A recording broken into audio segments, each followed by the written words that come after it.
छूछे ना रहे के हो दूसरा से बाती ना कहे के हो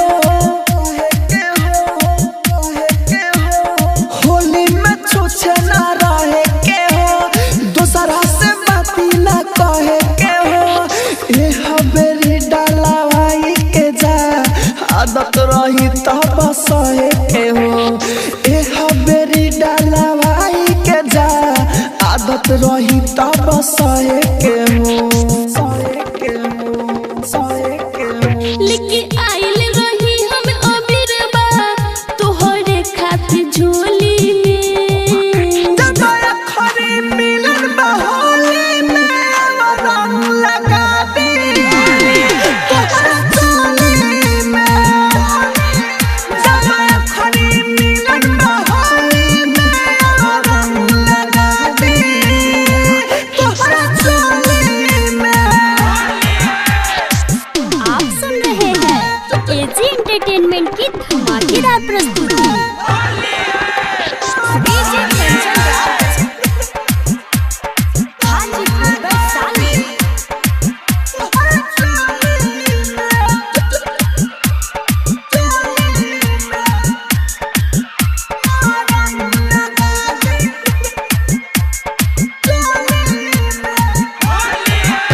हलल का पियर का मिलावले पानी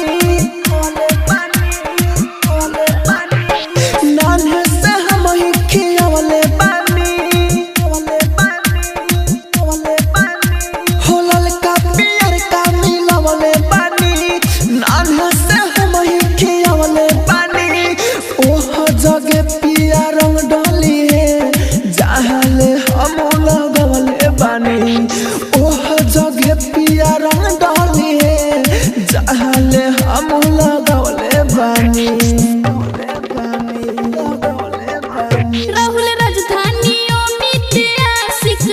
धीर धरो न बोली में जगया खरी मिलन बहोली में रंग लगा दी तोहरा चोली में जगया खरी मिलन बहोली में रंग लगा दी तोहरा चोली में। एजी रिकॉर्डिंग स्टूडियो रोशनपुर सपहा।